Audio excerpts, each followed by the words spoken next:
नमस्कार मित्रांनो, 1995 इयत्ता 5वी जुनी बालभारतीमधून मी आज तुमच्यासमोर गोट्या नावाचा धडा घेऊन आलो आहे, ज्यामध्ये गोट्या नावाच्या एका मुलाचं वर्णन, त्याची कथा आहे.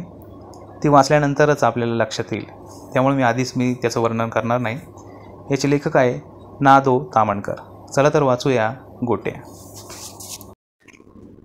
मी कामावरून घरी येत होतो. वासुनानांच्या दिलखुश हॉटेलसमोर गर्दी दिसली. रोज तेथे वाजणारा फोन वाजत नव्हता.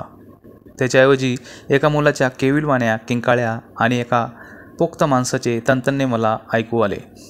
काय प्रकार आहे तो पाहण्याची मला उत्सुकता वाटली आणि मीही त्या तमासगीरांच्या घोळक्यात शिरलो. दिलखुश हॉटेलचे मालक वासुनाना हातातल्या काठीने एका 10-11 वर्षाच्या मुलास झोडपत होते. तो मुलगा रडत होता, गयावया करत होता, पण वासुनानांना करुणा येत नव्हती.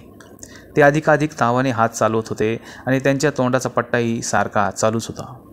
सभ्य माणसाला ऐकवणार नाहीत अशा शिव्या ते त्या पोराला देत होते.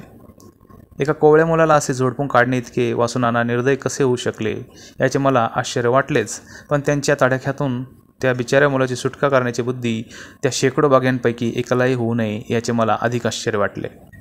मी गर्दीतून पुढे घुसलो आणि त्या मुलाला ओढून आपल्या पाठीशी घालून वासुनानांना म्हटले, काय चालवलं आहे वासुनाना?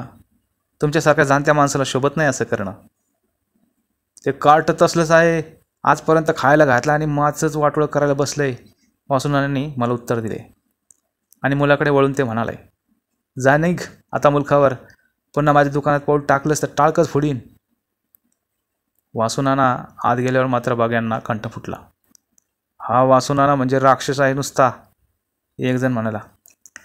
चहाच्या पाण्यावर पैसा मिळून मस्ती चढली त्याला, दुसऱ्याने रेवडली. पण त्या पोरानं तरी का वागू नये सरळ, एक शिष्ट म्हणाले. कोण कुत्रा विचारत नव्हता, पण ऐनवेळी वासुनानानंच थारा दिला. कशाला खडे फोडता त्याच्या नावानं उगीच? थारा दिला, पण माराशिवाय एक दिवस सुना गेलाय का? विचारा की तुमच्या त्या धर्मात्म्याला. असे एक ना दोन कितीतरी उद्गार मला ऐकू आले, पण वस्तुस्थितीचा बोध मात्र झाला नाही. मुला, तू कुणाचा, कुठे राहतोस? मी विचारले. मी या हॉटेलातच होतो आत्तापर्यंत, हुंदके देत देत मुलाने उत्तर दिले. तुझं इथं दुसरं कोणी नाही? आपण आहात की, वासुनानांच्या कायवराने टोपणा दिला. अशा माणसाचे बोलणे ऐकून न ऐकल्यासारखे सोडून देण्यातच शहाणपण असतो. मी तसेच केले. बरं आहे, चल माझ्याबरोबर, असे म्हणून मी त्या मुलासह घरी निघालो. घरी आल्यावर मी सारा प्रकार पत्नीस सांगितला. तिलाही त्या मुलाची कीव आली. तिने त्याला एकही अक्षर न विचारता प्रथम तोंड धुवून येण्यास सांगितले आणि सुमा दशमी खात होती, तिच्याजवळच त्याचे पान मांडले. ये बाळ, दशमी खा थोडी, तिने म्हटले. पानावर बसण्याऐवजी तो दारातच थपकला आणि दाराच्या फळीला डोके टेकून पुन्हा हुंदके देऊ लागला. सुमाच्या आईने जवळ जाऊन ममतेने त्याच्या पाठीवरून हात फिरवला आणि म्हटले, उगी भिवू नको तो अगदी, आता काही वासुनाना येत नाही तुला मारायला. मुलगा वासुनानांच्या भीतीमुळे रडत नव्हता, तर तिच्या प्रीतीमुळेच त्याचा गळा दाटून आला होता. 1-2 तासात आमच्या घरचे वातावरण त्याच्या वळणी पडले. तो मोकळ्या मनाने वावरू लागला. सुमाची आणि त्याची तर चांगलीच गट्टी जमली. मी रात्री घरी आलो तेव्हा सुमा आणि तो मजेने हसत खेळत बसलेली मला दिसली. मी दिसताच सुमा मला येऊन बिलगली आणि म्हणाली, बरं का हो दादा, मी की नाही या गोट्यावर खंडा केला आज, याला एक देखील कविता येत नाही म्हणायला. मला मोठी मौज वाटली. त्या नव्या पाहुण्याचे नाव मला माहीत नव्हते. रात्री जेवताना ते विचारून घ्यावे असा मी बेत केला होता, पण ते काम सुमाने आधीच उरकून घेतले. तुझं नाव गोट्या होय रे? मी विचारले. होय, तो म्हणाला. गोट्या? हे हो कसलं नाव दादा, खेळायच्या खंड्यांना गोट्या म्हणतात, हात तसला दगड आहे वाटतं. पण माझं खरं नाव काय गोट्या नव्हे सुमाताई. मी शाळेत जात होतो की नाही तेव्हा माझं नाव विश्वास असं होतं. मग लोक मला गोट्या म्हणू लागले. ते तसं का म्हणू लागले हे मात्र मला माहीत नाही. बरं विश्वास, तुझे वडील कुठं असतात? मी विचारले. माझ्या या प्रश्नानंतर विश्वासने जी हकीकत सांगितली तिने मी आश्चर्यचकित झालो. मला मनस्वी वाईटही वाटले. प्रथम वडील ह्या शब्दाचा अर्थच विश्वासाच्या लक्षात येईना. वयाने मोठ्या माणसास वडील म्हणतात एवढेच त्यास माहीत होते, आणि असे वडील असणारे एक काका आपल्याला आहेत असे त्याने सांगितले. वडील म्हणजे बाप अशी मी त्याला जेव्हा समजूत दिली तेव्हा मला वडील नाहीत नि आई नाही असे त्याने उत्तर दिले. प्रत्येक माणसास आईबाप असतात, मग विश्वासलाच ते कसे नाहीत याबद्दल सुमाने आश्चर्य व्यक्त केले. पण ते दूर करण्याचे त्या अजाण मुलाला कसे जमणार? तोही सुमा इतक्याच गोंधळलेल्या नजरेने माझ्याकडे पाहू लागला. तुझे आई आणि वडील तुझ्या लहानपणीच वारले असतील आणि तुझ्या काका काकूंनी तुझा सांभाळ केला असेल अशी मी त्याची समजूत घातली.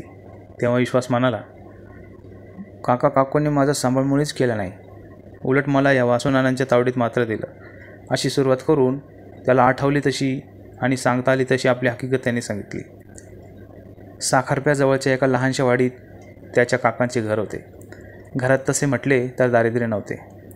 आपल्या मुलामुलींना काकू चांगले कपडे करी आणि चांगले खायला देई. गोट्याने काही माहितले तर मात्र त्याला मुष्टी मोदक मिळत.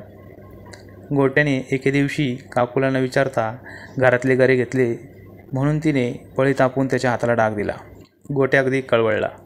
त्याच्या त्या रडण्याने शेजारची एक बाई धावत आली आणि तो प्रकार पाहून त्याच्या काकूला म्हणाली, भाऊंच्या पैशावर चालतात आणि त्यांच्याच लेकराला का भासता असे? कुठं पेडाले पाव? या गोष्टीनंतर लवकरच चल तुला शाळेत घालतो असे म्हणून काका गोट्यास घेऊन निघाले. कोल्हापूरच्या स्टेशनावर त्यांची आणि वासुनानांची गाठ पडली.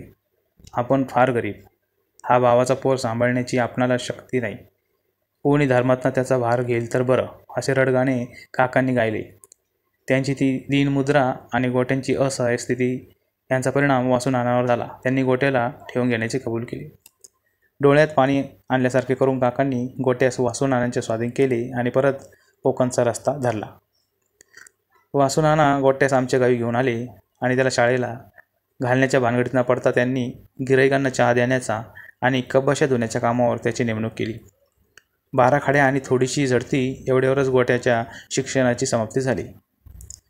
हॉटेलचा पोऱ्या या दृष्टीने मात्र गोट्या चांगला तरबेज झाला. येथे वाजणाऱ्या प्लेटीतील काही गाणी तो हुबेहूब म्हणून दाखवू लागला. तेथे अड्डा करून असणाऱ्या मोटर ड्रायव्हर आणि क्लीनर लोकांच्या गोष्टी त्याला आवडू लागल्या. वासुनानांनी मार देण्याचा प्रसंग 1-2 दिवसाआड तरी गोट्यावर येईच. कधी जिनसांची सांडलवण केल्याबद्दल तर कधी रस्त्यावरील गमती पाण्यात दंग झाल्याबद्दल वासुनाना त्याची कणिक मऊ करत. आजच्या त्याच्या शिक्षेचे स्वरूप फारच उग्र होते, कारण आज गोट्याने केलेला गुन्हाही वासुनानांच्या दृष्टीने भयंकर होता. मोटारची मार्गप्रतीक्षा करत बसलेले काही लोक भूक भागवण्याकरता हॉटेलात आले. काय काय जिन्नस आहेत अशी त्यांनी पृच्छा केली.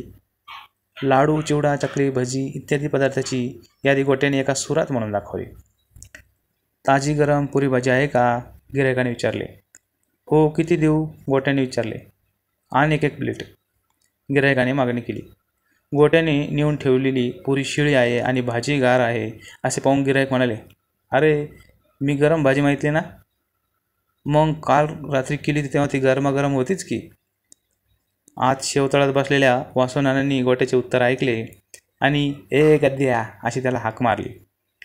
ही 7 शेळी पुरी कशाला आणलीस? दुसरे 1 जण म्हणाले. काल सकाळी आला असतात तर अगदी कढईतून काढल्याबरोबर पुऱ्या आणून ठेवल्या असत्या आपल्यापुढं. गोट्याचे उत्तर ऐकताच हे तुझं आंबवून तुलाच लखलाप लावू असे म्हणून सर्व मंडळी आपल्या पुढील ताटल्या बाजूला सारून चालती झाली.